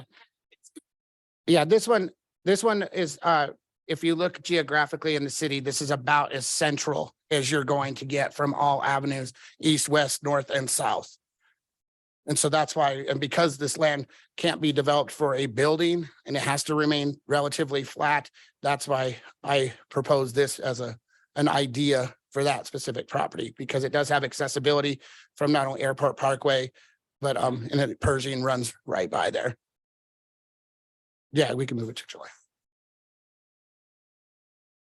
Okay, on this one, this actually came from the Board of Public Utilities when I requested information on things that they wanted to move forward on in regards to low water landscaping. There's been several meetings that have taken place over the year or the last 2 years in regards to this topic. But this one, I just wanted to put on a front burner just to know that it was important to me to put it on there. But I could really do this as a resolution, so I have no problems pulling it off if you would prefer me to write a resolution of support. I like it. Well, I think this is a really key goal, but it isn't nearly enough to talk about low water landscaping on city properties. We're talking about low water landscaping and water conservation across the board. When I attended the conference in Estes Park, it was amazing what those Front Range communities are doing. I mean, you're talking about certification of your irrigation system as being efficient. You're talking about, for instance, in Castle Rock, no more front lawns. You can get some around back. But I definitely think it's very important. I know that the working group over at the Board of Public Utilities is very interested in this, but it is much, much more than city property. It is our water use and the potential that I guess we all know might occur if there is a curtailment. So everything we can do is critical. So if you're talking about a subdivision, if you're talking about development question, although we already have too much rock, but when we are ourselves looking at the East Park and the irrigation system in the cemetery, which is turf, certainly the city's important, but it's much more than just city property.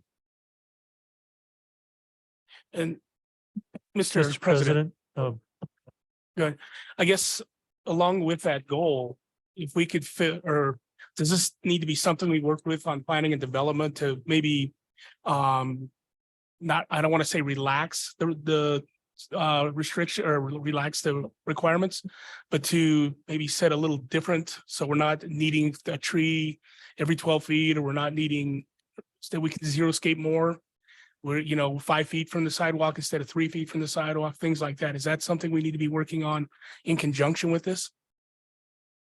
I do. I was gonna mention, I know that Charles has Jeannie Vetter kind of looking at ideas on this and brainstorming on this. One of the issues they have brought up are tree lawns. And, we want to keep the trees, but currently we're requiring turf grass and tree lawns. And generally that needs to be irrigated, and that's one of the biggest wastes of water that we have. So, I mean, we need to, there are UDC issues we need to look at with this. One is tree lawns. How do we deal with them? What kind of vegetation can we put in there so that we're not rocking it? Because I agree with you, Pete. We got enough rock in town. But what can we put in there that doesn't require irrigation? Betsy Hale has talked to me on more than one occasion about, at Cosmo, they've been required to put trees in. Well, most of the trees out there have died. So we need to, and when we developed the UDC, we were not getting monster projects like that. So we need to go back and evaluate that. And, can we do some kind of artwork or something in replace of vegetation? Or can we clump the trees in one section, make a little grove rather than evenly spaced? So we need a comprehensive look at residents, at business. The UDC needs changed, and I don't know if that's something for us, because I know Charles is already, and Jeannie are working on it a little bit already. So Mayor, from an administrative point of view, this kind of lands on them. So what's your thoughts? Dr. Ernie, I agree that it does fall probably a lot on staff, but for me, what I'd really like to see is, maybe how we define success. And for me, if we could spend this year trying to come up with best practices, and so that we could do that, then maybe next year we could talk about how we implement those. I just, in Scottsdale here this last week, they have a neighborhood that did not follow state statute, and Scottsdale turned off their water. And so they have this neighborhood with houses and no water. I don't want to be that mayor that has to tell you the guys that, we don't have water. So to me, this is probably one of the most important things we can do. I truly believe in the next 5 to 6 years, we are going to get a call on water from the Colorado River Compact. We will be 7,000 acre feet short of what we currently use when that happens. So we'll only have 50% of the water we need. Now, I think two things have to happen. When you're poor, you try to figure out how you're going to cut your budget, and you figure out how you're going to try to spend more money, right? Or earn more money, get a part-time job or whatever. I think we need to do the same thing. We need to figure out where can we get new water resources, and the Board of Public Utilities are working on that. I meet with them regularly. I've actually, I've traveled to meet with people to talk about water, and is this something that they have excess of, and now they're working with the Board of Public Utilities. So I think that's part of, we need to find new reserves to help us, but I also think we need to figure out how we can save money, or in this case, save water.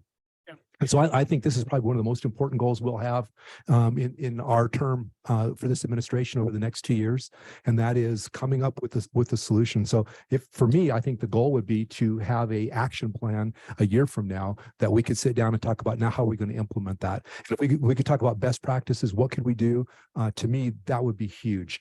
And maybe we haven't developed anything, but I want to have a plan of action, because in 5 to 6 years, I believe if we don't have that plan of action, we may not be able to water grass. We may not be able to water. We'll be a brown place, and I just don't want to do that. Actually say develop action plan on low water landscaping, and then get rid of on city properties. Because the reason I put on city properties is because most people that contact me say that the city should lead by example on our own watering. And so that's why I left it. But like Pete said, this is going to encompass everything. It sounds like we already have like methods of success, for development of, UDC revisions. It sounds like Jeannie's already working on it. BOPU's working on it. Planning Development's working on it. So we already have like modes of success. So we could, like it says, collect best practices, reviews of low water support for the UDC, and then conduct a work session, to revisit the conversation. So I guess I didn't think I'd have this kind of support on this, but I mean, it sounds like you guys actually think this is a worthwhile goal to kind of, Yes. you know, Well, and. And I would Mr. have to ask you guys too, if you'd be okay, because I think part of this might be, we may need to hire somebody that's, that does this out in the field to maybe kind of guide this, work with Jeannie, work with planning and engineering, work with Betsy to help us create that plan. So I don't know what that would cost, but I would guess it'd be some dollars. And I think we could probably partner with the Board of Public Utilities, maybe on a 50-50 split to get that done. Yeah. And I'm thinking a consultant. yeah, Mr. President, this, I mean, we're high desert. So, we've spent years and years trying to keep a green lawn and spent, tons of money and tons of water on that. So, and you're right, hiring a consultant, this isn't reinventing the wheel. I mean, there's probably best practices out there now that we could implement today, tomorrow, and the day after, and then look at stuff 5 years or, like the BOPU does 50 years down the line.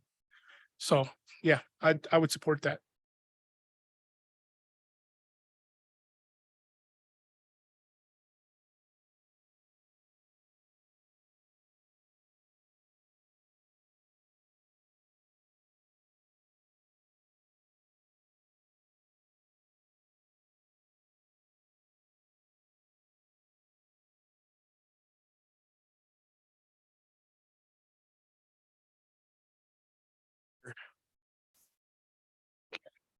alrighty. This one, really doesn't have support from when I've talked to other councilmen after I sent my draft of my goals. This actually came from a conversation that Deborah Lee and I had. What she wanted to do is see how the Senate and House districts after the restructuring in the legislature, since we only had about 6 weeks to put together a plan to kind of just move a couple of streets. And so, so she wanted to actually get through one election cycle in 2022 to see, how the returns came in, in specific Senate districts, and then have the Laramie County GIS, just like what the mayor and them did in the 6 weeks before we did the small redistricting in 2022.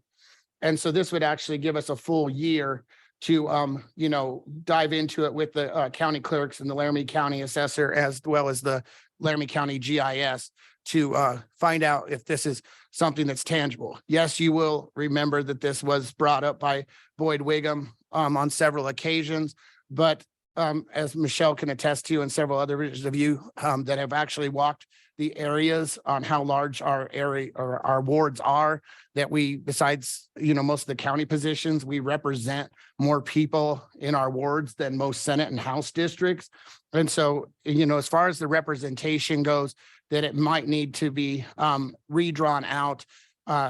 Granted, it might, like Boyd said, that, for 5 wards, that would kind of limit it to 2. We would obviously have the discussion of how we would handle the current 2022 election winners and everything. But with this, Deborah wanted to wait until after the 2022 election before we really dove into this. She said that she did not believe that anybody at the state was going to have any issues with us redrawing, even though it typically takes place after the census every 10 years. But she said she did not believe the state would sue us to take our own time and, redraw these to most effectively represent our community if it came to smaller amounts. Mr. President, my only concern is that I remember when we were looking at this, I think there's in state statute only a specific time you can do this. And so we'd have to do a little research, but. And like I said, from when I talked to other council members after I sent the email on this goal list, it did not sound like there was a lot of support to focus on this as a goal. So I will leave it up to discussion, and you can all state your opinions on if you think it's tangible or if it's something that doesn't need to be pursued. And I'll go ahead and start with Dr. Aldridge, please. President Johnson, I guess I think that the time, if we're going to consider this and look at it, that the time is now, not 6 weeks before an election. And I think that we were put in that situation by our legislative body. So I would be in favor of taking a look at this and maybe I think it's going to require more research, and I think it also is going to require some models, and I would hope that it would take into account public comment. So I think that having a year where there is not a city council election to do this work makes the most sense. So I actually am in support of this one. Does anybody else have any other comments on this topic? Go ahead, Mr. Escobar. Yes, being one of the candidates has just come out of an election with these new boundaries. You know, the part that I guess we lose track of, or we don't really discuss a lot of, is how certain neighborhoods, they end up knowing their representatives and their council men and women. And there was a lot of disappointment, I would say, particularly in the Eastridge area, that they were taken out of Ward 3 and that we weren't their councilmen and councilwomen anymore. It didn't make sense either that subdivision that's called Eastridge isn't in the East Ward too. And yet we were part of Ward 2 was getting on the other side of Delrange and in certain neighborhoods that were traditionally Ward 3, having a new development out there with Sweetgrass on the other side of LCCC being in Ward 3, that didn't make sense. So, I mean, we want the boundaries to at least have some sensibility to them, you know, and having our constituents having relationships with us is important. Mr. President. I know, talked, I don't like the proposal. I guess maybe, I don't know, I like the system, the way it's worked. I've liked having it over the years, having a couple colleagues from my ward to bounce ideas off of at times. And I think it's actually, yes, we have to cover more ground if you want to go walk door to door than what a legislative district does. But I've liked the way it's worked. And like I said, I've enjoyed having a couple other people from my area as to over the years. So I would prefer, that one's not going to get a sticker from me. And Mr. President, I would echo Dr. Rennie's comments. I think it's worked well, you know, so if we break it up into 5 wards, so you get 5 people to get elected every 2 years. What happens to the 3 of us that got reelected? Do we keep 1 for 2 more years or 2 for 2 more years? I mean, there's a lot of questions, and Mayor, does our city charter allow us to break up into as many wards as possible? Yeah, I believe we can legally do it. I think there's a timeline set in state statute, but we can have, I believe it's 3 wards is, I think, I think we have to have 3 wards, but we can have more than that if I remember correctly. I haven't reviewed it since a year ago, but I just sent Stephanie an email asking her to review that for us.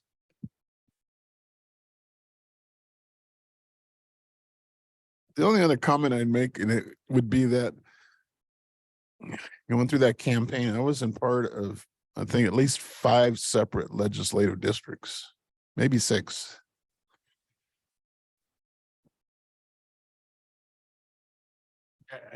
And that was, you know, when Mr. Wiggum brought this up, that was a lot of his concerns, was just the amount of representation in regards to how the House and Senate districts were, you know, as far as canvassing and, you know, just the lines have already been drawn. And then when I had talked to Deborah, like I said, because she wanted to at least get through one election to see, you know, what the turnout was and everything else, that we could see a population model, as, you know, was brought up to, you know, whether or not it was tangible to still have 3 wards. Was there a need for redistricting with just the 3 wards after the voter count?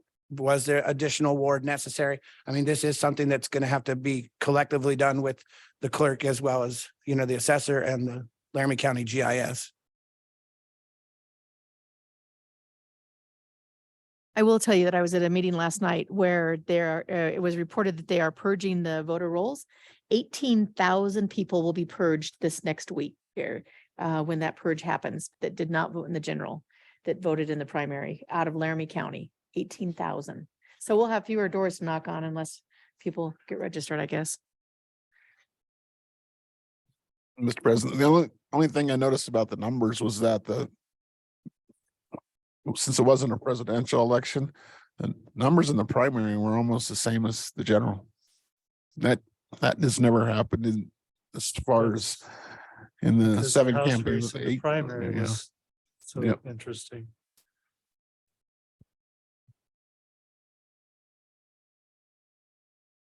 I think that was due to the House of Representatives and Secretary of State's races in the primaries. General election, those were already decided. Do we have a consensus on, do we want to look at redrawing ward maps, Mr. Seagrave? Well, I guess my thought is Master Chief, if you want to start. Yeah, here's where I want to go with you. Okay, you've walked yourself to the point that I wanted to take you to. You took a different route than I would have, which means you get to use less stickies. But you're where I want you to be.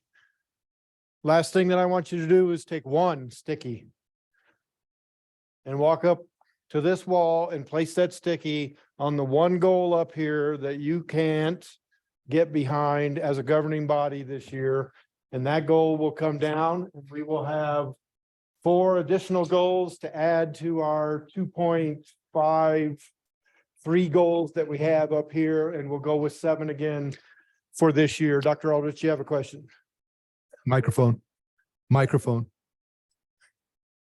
So we're going to put one sticky up there. And from that, you're going to take 4 goals to add to that 2.5 to make Yeah, 7. Your sticky that you put up there is going to tell me the one that you can't get behind. Oh, that you that you you don't cannot want. get behind. That you don't want. Okay. Master Chief, if I could say one thing, we have a goal up there for funding council contingencies. I've already put in my notes to add that to the budget. So as far as I'm concerned, if you guys approve the budget, we'll add that to the mayor's budget. So if you want, you can take that down. I'll commit to putting the $60,000 in the ward contingencies for in the budget. So and then you guys will just have to vote to keep it there. Okay, Okay. so And then I'd still like to take one off of that next list, so we have a little fewer goals, but that's up to you guys.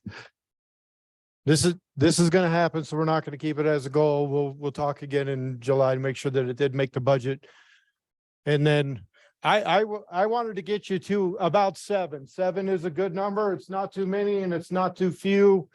It doesn't make everything important. When everything's a goal, then everything is important and it's hard to focus as an organization to get things done that way. I think we are going to have to break out a couple of these pieces over here under those goals. So it might widen that. They'll still be there. But we're going to have a couple of different phases of measures of success on those, but they're not going away.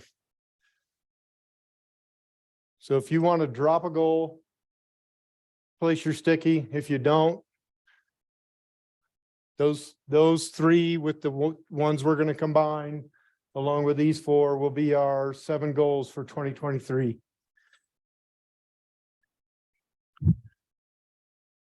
Okay, then that's the 2023 goals. Let me give you the way ahead for this. Oh, no. All right.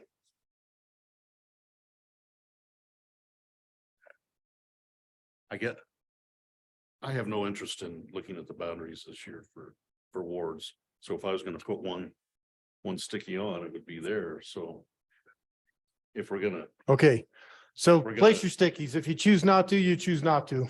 okay.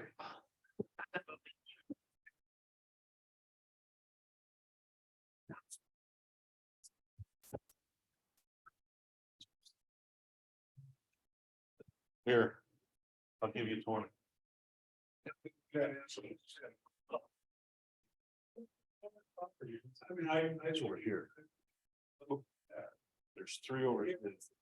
4 there's 4. I agree. I'm not very told because I don't think it.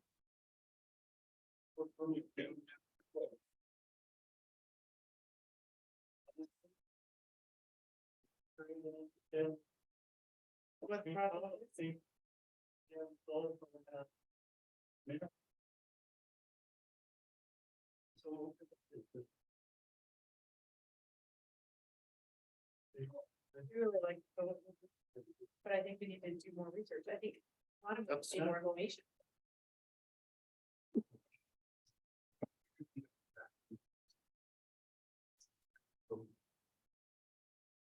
The land on the west edge as you come in on the south is all railroad property, and they're not willing to allow us to cooperate. So I think that's going to make it frustrating, but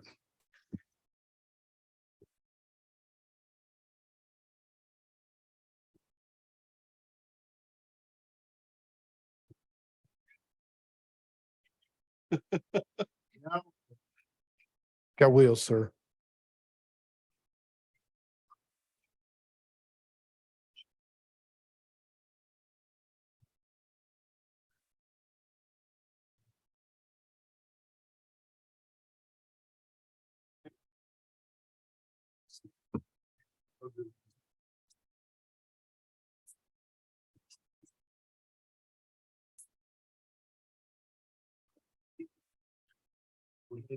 So my intentions here were if we got at least 5 on one of these that we can't do, we would pull it down and look at it again in July.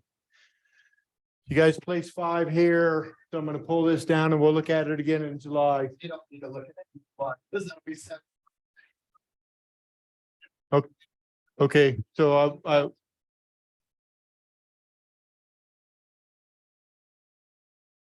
right, here's what I'm gonna do for you guys. I'm out of town tomorrow and Friday.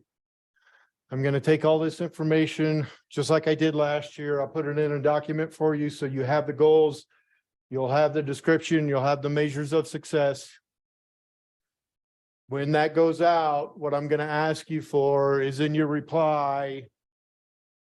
Let me know which goal you'll own. And by ownership, what I mean on that is I'm gonna ask you this year to work through me to get status from the departments that are responsible for this. And I want to go a little bit earlier than July because I want to get names on these pieces from our directors, deputy directors, on who'll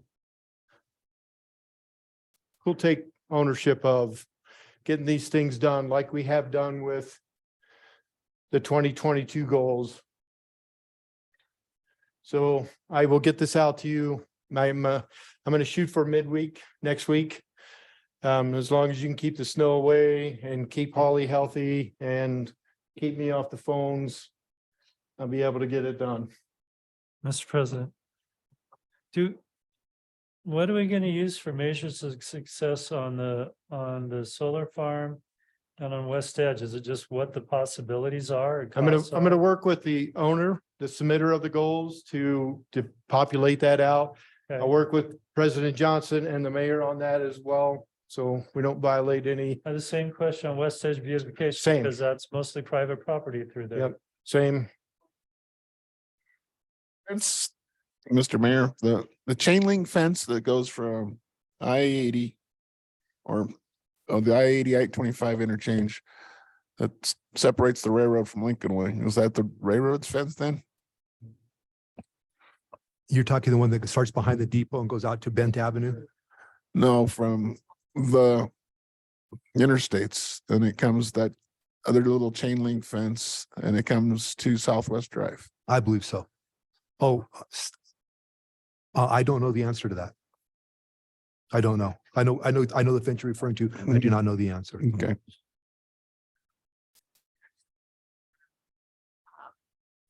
Was it Lions or it may have been Qantas, Lions or Qantas that paid for a lot of that landscaping in that center island on West Lincoln Way.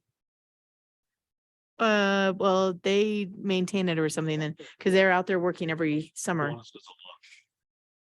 That did make it a lot better. Still, it's what we don't want them to see is on the south side. So.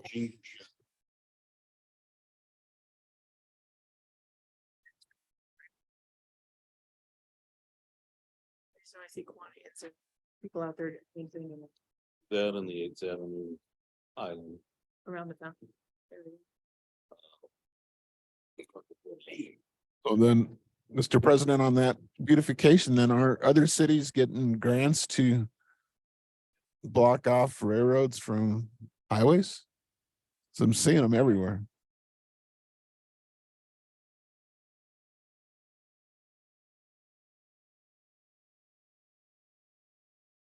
was, excuse me, when, what I started looking at was what was called rails with trails to kind of see if you could have like greenway corridors, whether they be low impact, you know, like dirt compared to sidewalks. And then we looked at the one down on Shields where they had Burlington Northern, they had bike paths next to it. And so we were trying to get in touch with them to see how they had coordinated with their rails with trails, but everybody pretty much that has brought that up has, you know, always failed, that it just doesn't work in Wyoming, I guess. Mr. President. Do we have any further business? Andy, dude, the last thing that you had said is you were sending out an email to all the owners of the projects. And so was there anything else that needed to be done before that? You agreed to send out that email that we can adjourn? Oh, go ahead, sir. Well, before we adjourn, I want to thank everybody, and this goal setting has been something I advocated for many years. And when we come to agreement like this and actually have achieved some of them, although they are complex, I think this is a very worthy exercise. And I believe that it gives us more direction than we used to have, where we didn't have joint goals. Individuals had goals. So I think this is very worthwhile, and I sure appreciate it.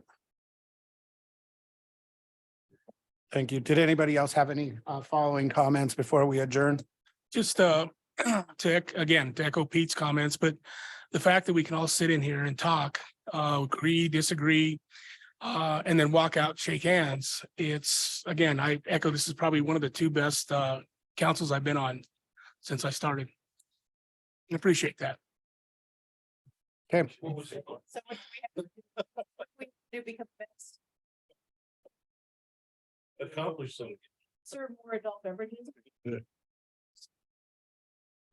Okay, so, yeah, so if everybody's basically going to take this on offline conversations that aren't germane to our actual meeting for this meeting, it is adjourned. Thank you so much for attending.